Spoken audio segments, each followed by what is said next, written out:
ஒரு சிறிய கற்பனை மிகுந்த அழகான அறிவாளித்தனமான கதை. அதாவது யாராவது உங்களை மிஸ் அண்டர்ஸ்டாண்ட், அதாவது தவறாக புரிந்து கொண்டால் கூட அந்த தவறுதலான புரிதலை எவ்வாறு நமக்கு சாதகமாக்கி கொள்ள வேண்டும் என்பதற்கான அழகான குட்டி ஸ்டோரி, அதாவது ஸ்மார்ட் ஸ்டோரி, சின்ன கதை. இப்போ வாங்க கதைக்குள்ளே போகலாம்.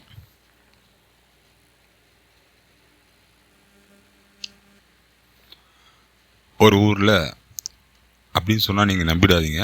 அந்த காலத்தில் ஒரு நாட்டை ரவிவர்மன் என்ற ஒரு அரசன் ஆண்டு வந்தான். அவனுக்கு செய்தி வந்தது, மன்னா, உங்களுக்கு உங்களுடைய மனைவி கர்ப்பம் தரித்திருக்கிறாள் என்று. அவனுக்கு ஆச்சரியம்.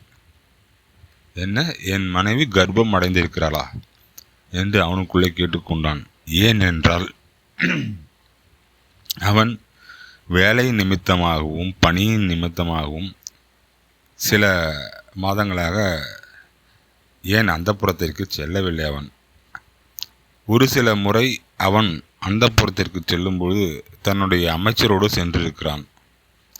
நாம் நம் மனைவி சில மாதங்களாக தொடவே இல்லை, இருந்தாலும் அவள் கருவுற்றிருக்கிறாள் என்ற அவனுக்கு சந்தேகம் வந்துவிட்டது, யாராக இருக்கும் என்று கூறி.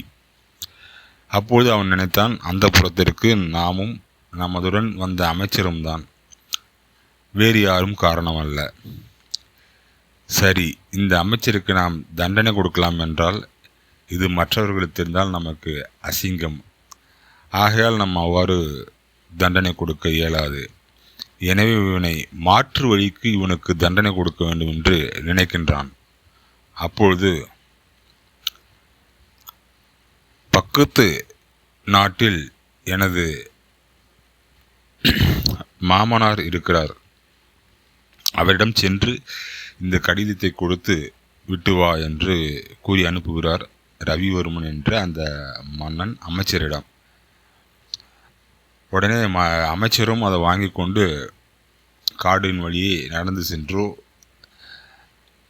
போய் கொண்டிருக்கிறார். அப்பொழுது திடீரென்று காற்று வீசுகிறது. அப்பொழுது அந்த கடிதமானது கீழே பறந்து விழுந்து செல்கிறது. திடீரென்று அதை எடுத்து பார்த்தான். இந்த கடிதத்தை கொண்டு வரும் இவனை கொன்று விடுங்கள் என்று அதில் எழுதியிருக்கிறது. அதனை கண்டு அவன் அதிர்ச்சி உற்றான். ஏன் இவ்வாறு எழுதியிருக்கிறார் என்று அவனுக்கு தெரியவில்லை. நல்ல மன்னன் தானே, நாமும் நன்றாகத்தானே பழகினோம், ஏன் இவ்வாறு எழுதியிருக்கிறார் என்று அவனுக்கு தெரியவில்லை. எனவே அந்த கடிதத்தை எடுத்துக்கொண்டு அந்த நாட்டு, அதாவது ரவிவர்மன் அவனுடைய மாமனாரிடம் அந்த கடிதத்தை கொண்டு கொடுக்கின்றான். அந்த கடிதத்தை அவரும் அவன் முன்னே படித்து காட்டுகிறார். அதற்கு இவன் சாமர்த்தியமாக அதிபுத்திசாலித்தனமாக ஒரு விஷயத்தை அறிவு சம்பந்தமாக கூறுகிறான். மன்னா, உங்கள் நாட்டு வளர்ச்சியை கண்டு என் மன்னனுக்கு பொறாமை.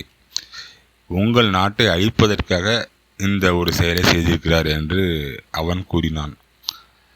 அந்த மன்னனுக்கு ஒன்றும் புரியவில்லை, ஏன் இவ்வாறு எழுதியிருக்கிறார் என்று. அதற்கும் அவன் பதில் கூறினான், நான் அந்த ஊரில் இறந்தால் அந்த ஊரில் 12 ஆண்டுகள் மழை கிடைக்காது.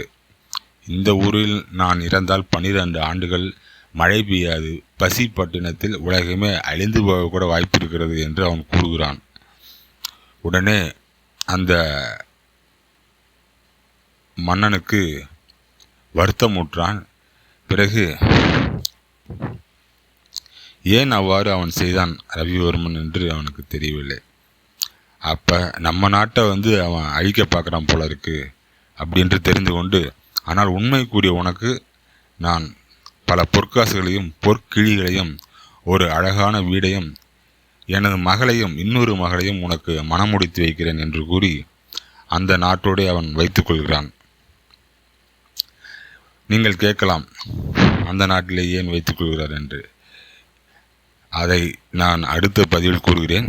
ஆனால் தான் உண்மையை கூறியதாலும் தன்னுடைய சாமர்த்தியசான புத்திசாலித்தனமானும்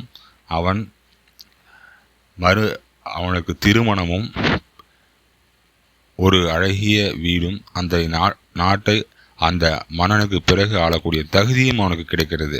கதையின் கருத்து என்னவென்றால், அறிவும் சாமர்த்தியம் இருந்தால் நம்மை யாரும் எதுவும் செய்ய முடியாது, அதுபோன்று மற்றவர்களுக்கு தொந்தரவும் செய்யக்கூடாது என்பதுதான் இந்த அழகான கற்பனை கதையின் கருத்து. கதை சொல்லியவர் உங்கள் நண்பன் செந்தில் ராஜா, வெற்றி டியூஷன் சென்டர். நன்றி, வணக்கம்.